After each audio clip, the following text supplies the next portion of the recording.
Hello there, this is Kuza, and welcome to my show.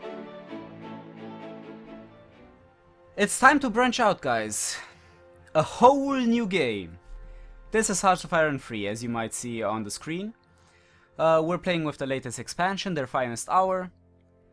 And yeah, I'm quite excited for it. And there's a good reason I'm quite excited for it. Hearts of Iron 2 has actually been the first Paradox game I have ever played.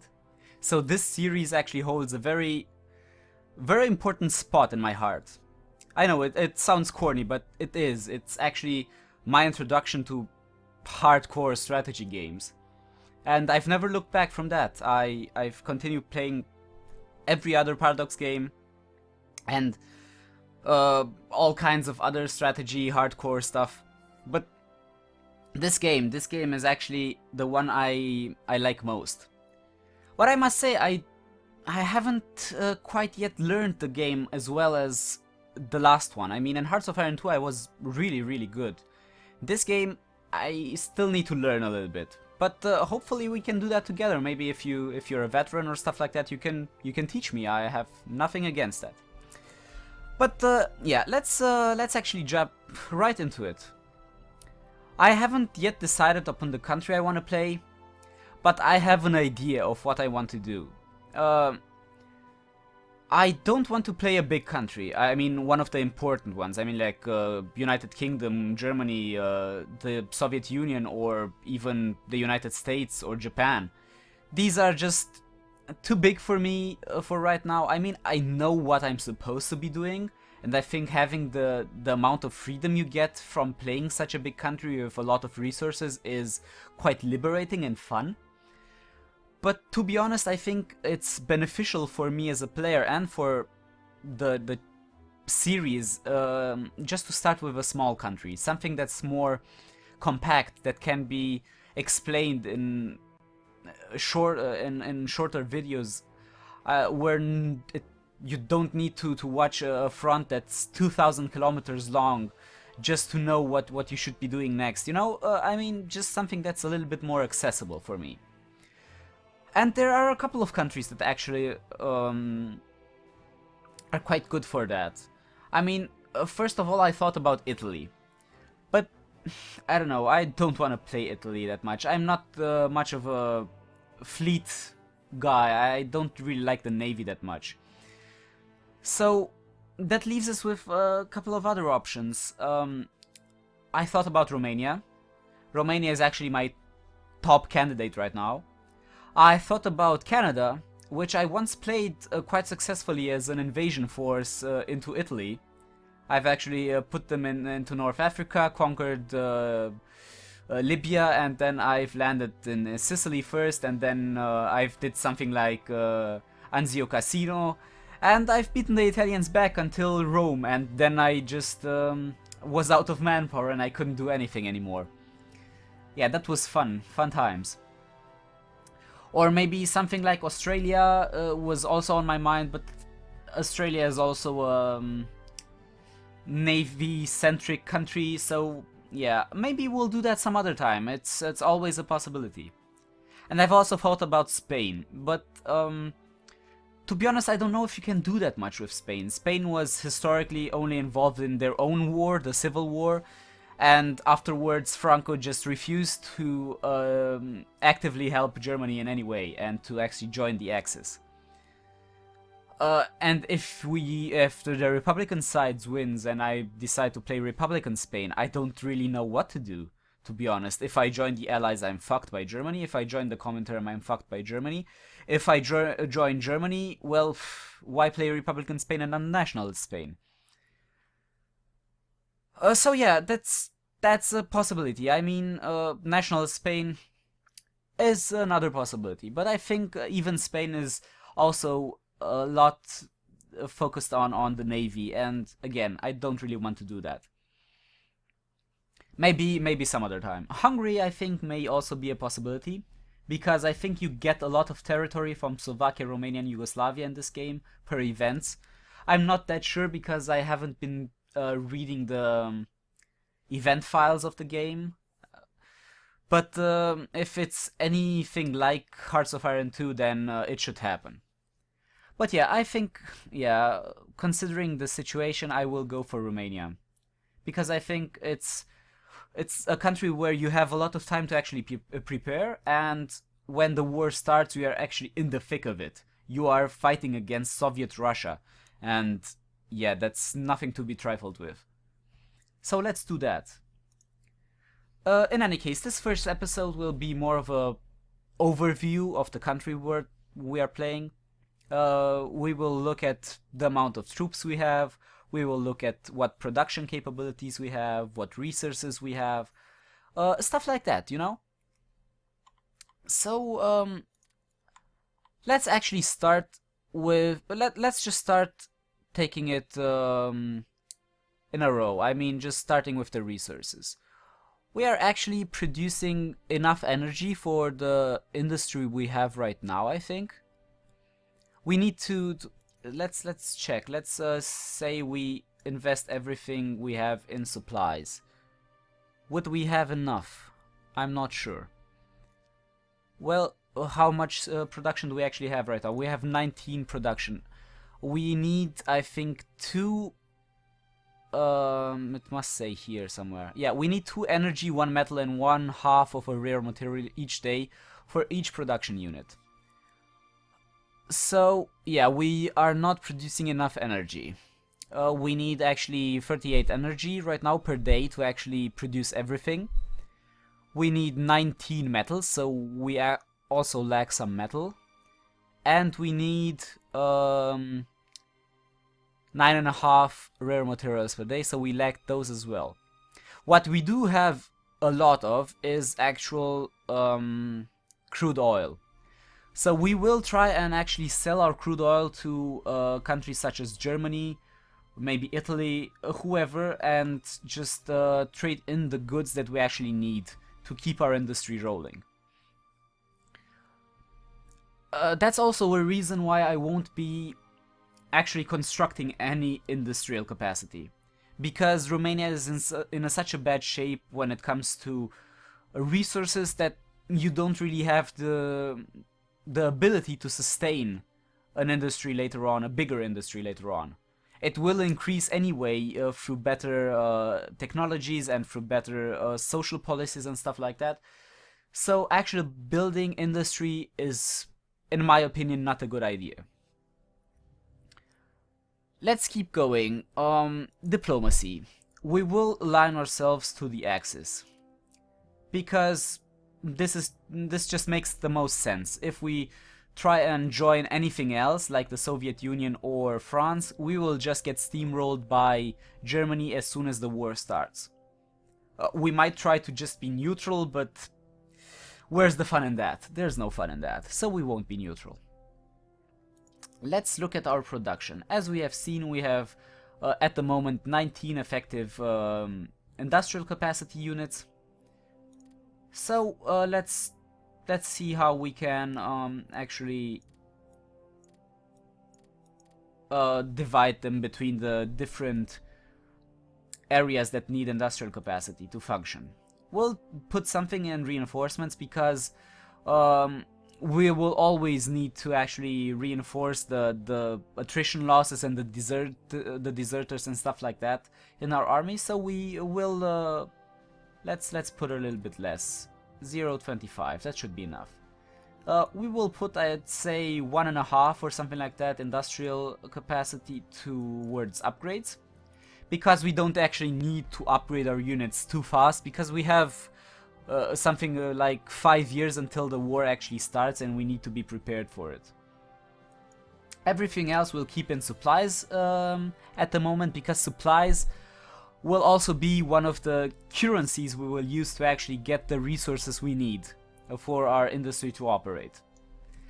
Okay, back at diplomacy, we should actually automate the trade as well, and click prepare for war, because this will reduce our neutrality, which we will need for a couple of better social policies. Let's take a look at technology. This is where the situation is the worst, actually. We only have 6.48 leadership points. which is very, very little. We can't really do much with it. And we need to actually put something in officers, diplomacy and espionage as well. So we will just put 5 points into research. We will put, let's say, 0.25 into diplomacy, 0.10 into espionage, and the rest will be into officers, because right now our officer ratio is below 100%. That means our army is not being led efficiently. So we need to actually go above 100%, and if we can manage to go all the way to 140%, which is, I think, the cap. Also, what do we want to research? Well, Romania, as you can see, doesn't have a lot of research points, so we should choose our areas really carefully. What we need to do definitely is infantry. We want to research everything that is remotely helping our infantry fight better. So we'll do that, and I think we should also improve our cavalry as well, because we won't have the industrial capacity or the research to actually go towards armor way. I don't really know. Maybe we could actually go for mechanized or motorized infantry later on. But we actually need to increase our cavalry first. So we will increase our cavalry, and then we will research the motorized infantry. And the cavalry that we have built right now, and maybe that we will build later, will actually be upgraded to motorized infantry later on. Also, why aren't we just researching everything at once? Well, there's a good reason for it. Each time you research something, you actually get theoretical points, bonuses, or something like that. What is it actually called? It's actually just called infantry theory. So each time we research one of those techs, our infantry theory grows, and thus the next tech, which uses infantry theory as a prerequisite, will be faster. So we will take them in this order probably, just because those in the top are getting done faster. This is actually the difficulty, I think, of the tech. So we will actually just research it this way, same with the cavalry. The same we will do with the artillery, which we will research as well. Or maybe not with the artillery. Let's start actually with the first one at the top. Let's just start with the artillery barrels. It doesn't even take that much to actually research it. It takes half a year. So we'll do that as well. Ships, we won't even bother. Air Force, we won't bother, because we just don't have the... It's the same thing with the armor. We don't have the industrial capacity or the research points to actually do it. Now, industry. Here we need a couple of things. We actually need to increase our industrial efficiency here, because we do want to function at full capacity. Don't get me wrong, we really do want to function at full capacity, because if we start conquering some territories, we might actually get some more resources. Germany gets some more resources, and we can trade more efficiently and stuff like that. So we will try and actually improve those as well, I think. But we could actually maybe just go for education first. I think that's a good idea. Let's go for education first. Let's go for electronic and mechanical engineering, because this allows us to increase our research efficiency, which we do want to have. Also, our supply production, but I think this one will have to wait until something is done, actually. Also, agriculture will be very important, because it increases the manpower we are having. But yeah, we'll take it one at a time. Well, maybe we could actually do this as soon as possible, actually. This is the problem with Germany, with Romania. You actually have a lot of things you need to do, but not the possibilities of actually doing it. But yeah, I think we will keep it this way for now, and Later on, when we maybe increase our leadership a little bit or anything along those lines, we can actually start doing some other stuff as well. When it comes to theory, I think we'll just leave it alone. I mean, I guess we could start researching infantry, this research first. But yeah, we will actually be researching infantry throughout the game. Maybe later on, when we can't research infantry anymore, we will start researching this, because it will help us actually research the next levels easier. What else can we actually do? Well, nothing from here for now, at least for now. Maybe later on. Land doctrines, also very, very important. The operational level organization is the most important of all, I think, because it reduces the delay between the attacks of your units. So normally your unit needs to wait something like 2.5 days or 3 days, I'm not really sure, between attacks. If we research this, we can actually reduce the amount of time we need to wait by 1 whole day, which is a lot. And also then get anything that is remotely beneficial to infantry and specialized forces, such as our mountain infantry, because we have a couple of them, and we might actually just upgrade some infantry units to them as well. Naval and air we will just ignore, as we have ignored the technologies for planes and ships as well. Well, this is the technology. Let's move on to politics. We won't be actually playing around with the ministers too much. I mean, susceptibility to Axis is alright by me. We don't really need anything else right now. Okay. We don't... National manpower modifier is perfect because we really lack manpower, so we'll keep Antonescu. And Chief of the Army is giving us practical decay, reduced practical decay, which is actually good, I think. Supply consumption would be also quite good. Later on, at least. Right now, I think it's good to not have decay on. Although I don't know if we will even be building any additional troops. Let's just keep him. Let's just keep him as it is. Okay, now let's go for the laws. It's laws, not civil or whatever I said, social policies. That's, I think, Civilization 5. I'm really confused right now. So, here we need to actually try and... As far down as we get, the better it is. The more we get down on this list, the better it gets in theory. We want to actually go as far down as it is possible, because it will decrease the consumer goods we need during wartime, and thus we have more free industrial capacity for other stuff.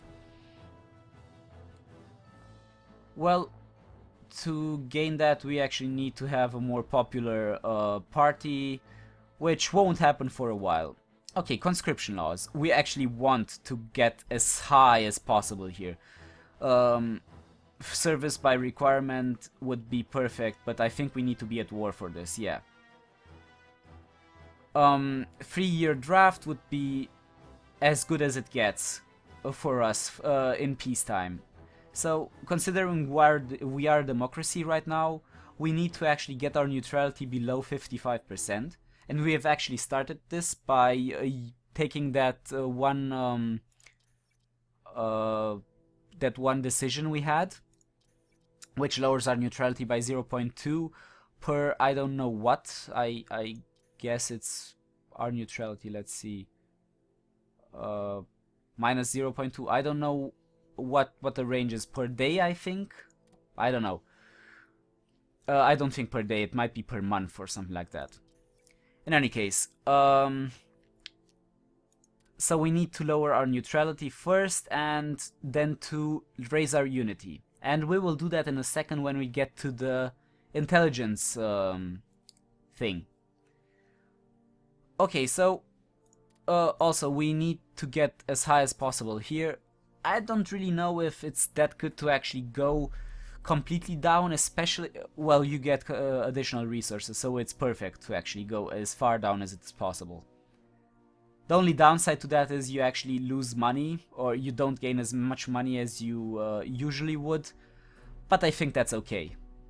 So we actually want to do this as fast as possible. We want to get our neutrality below 75. We will keep the massive educational investment because we really need as much leadership as we can get. And here, okay, we will go for heavy industry emphasis as soon as possible, just because we don't want to... we want to increase our supply, we want to increase our industrial efficiency and stuff like that. Good. The press doesn't really matter that much. Yeah, we actually need to either be at war to have a censored press, to have a state press. We need to not be a democracy. Maybe after the fascist parties actually gain power, we will be able to get one of those. Propaganda press, I think. Yeah, it's actually good for either of the extremist parties. So we'll see what we get here. And training laws, we will actually try and get specialist training as soon as possible before we actually start building anything, because we want a starting experience. We won't be building a lot, so there's no point for us to decrease the unit recruitment time, or to have a low recruitment time, because the army we have now is pretty much the army we will be playing the whole game with. Might as well have a little bit of starting experience, doesn't it? So for that, I really think I really need just a little bit more money. So we're going to do that as soon as it is possible. I think we already checked how much manpower we need to mobilize, or maybe we didn't. In any case, to mobilize our armies, because as you might have noticed, our armies aren't full right now. They are at low strength and low organization. But especially, it's just a low strength. We have 25% of the maximum strength they have. So to actually gain the strength, we need to mobilize. And for that, we need 148.8 manpower, which is a lot. I mean, we only have close to 200. In any case, until the war starts, we will probably get 100 more manpower, I think, depending on which laws we can enact and how fast we can enact them. Maybe even more. So at that time we can actually start and build some other stuff maybe, or we can just plan ahead for that and maybe use 60 or 70 of our current manpower to build some other stuff, to build some other units, and just hope that we can get enough manpower to fill everything up as soon as the war starts. Okay, we're done with that, so let's take a look at intelligence. First of all, we want to send all of the spies into our own country as fast as possible and raise our national unity as fast as it is possible, because we want to get above 70 so we can increase the... to enact the better laws. Do we want to send spies into any other country? Well, that's a good question. We might want to send spies into the Soviet Union, but I'm not that sure, to be honest, if it's actually a good idea. Well, I think we are going to not do anything for now with the additional spies we will be getting. We'll just focus on our own country for now, and later on we might just send some spies into the Soviet Union just to prepare for our invasion, when for Barbarossa actually. Okay, so right now we should actually be seeing, well, probably in a couple of days, because we don't have any spies yet, we'll see how much the national unity will grow.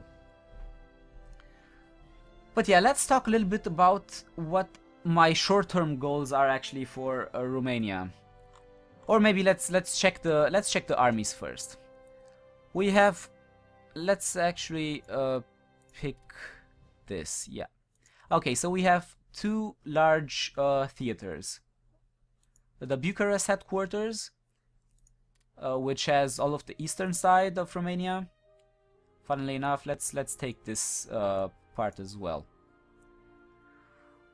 Just to have all of the southern front and the eastern front under one headquarters. And we have the Cluj headquarters, which is everything else. Well, we actually could edit this a little bit, just these two provinces could remain here.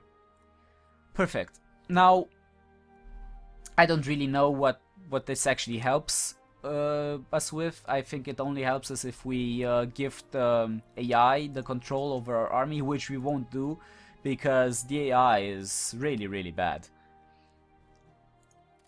So let's look at this. We have, well, we have a lot of infantry actually. Where can we actually see this at an easier? I think we can go to theaters. Yeah, and let's see what we have here. Well, we have 24 infantry brigades, 6 cavalry brigades, 8 mountain infantry brigades, 3 artillery brigades, 2 light tanks, 2 motorized infantry, and the other stuff is just not worth the talk. I mean, we will maybe even disband our air force and our navy because it's just going to eat supply and we don't need it. Our advisors here are telling us we need more tanks for the front against the Soviet Union, but hey, we won't be able to actually use anything. We won't be able to build that, so just forget it. So yeah, what we should do, I think, later on is actually build some brigades for our infantry units, artillery especially, anti-tank and anti-air as well, because it will increase the efficiency at which they actually fight. I don't think military police or militia actually gives us any benefits towards that. We can actually look here. So we need an infantry unit anyway, so we can get any kind of benefit. And if we get armored, artillery, direct fire and support, we will get the maximum amount of combined arms bonus. So let's try it out. So we say we have an infantry unit with armor, artillery, anti-tank. Oh, we can't actually have 5 because we don't have the tech to actually allow us to have 5 brigades. So now we get 15% combined arms bonus. So the best thing is to try and combine as many as possible. So maybe we'll actually try to get, let's see, for a normal division, something like this. 2 infantry, 1 artillery and 1 anti-tank. Maybe later on we can add some engineers, because I think they are support units as well. Armored cars, I don't know if I want them. I think armored cars are not the best way to go. I think engineers are actually better, because they reduce penalties when we cross rivers and stuff like that, so it's more, it's a better idea in my opinion. What else can we talk about? Yeah, the plans. We are going to try and join the Axis as soon as possible, because I think sometime 1940 or something like that, historically the Vienna Dictate happened, where Germany actually tried to settle a dispute between Romania and Hungary about who should own Transylvania. And historically, Hungary got a chunk of Transylvania and Bulgaria got a chunk of Dobruja in southern Romania. And we are trying to avoid that. We don't want that to happen to us. So what we will do is try and get as soon as possible into the Axis, and maybe when the Vienna Dictate triggers, we can actually refuse it, because we are already in the Axis. Germany won't be able to actually attack us or do anything else to us. And the worst thing that can happen is we will be thrown out of the Axis, Hungary and Bulgaria as well, and we will have a small little fight on our hands. And I'm okay with that, because I think we can actually manage to beat those two countries. So yeah, that's our, let's say, longer term plan. And later on we will actually try and just beat the Soviet Union, get the provinces back they will steal from us. and yeah, maybe just try and get a small territory in southern Russia just for us. I mean, the whole Crimea or maybe the Caucasus. We will see. We will see how it will go. Yeah, so this is practically it. There's not much else I can talk about for the first episode. Next time we will play on maximum speed, I think, and we will try to actually get 1 year done per session until the war starts. So hopefully there won't be too much of a downtime where nothing happens actually. Well, I hope you enjoyed this introduction, and I hope you're psyched for the actual start of the session. And yeah, I hope to see you when the videos start, and I hope you will enjoy them. And I may be repeating myself right now, so I'm just going to shut the fuck up and wish you a good day, and until the next time, bye.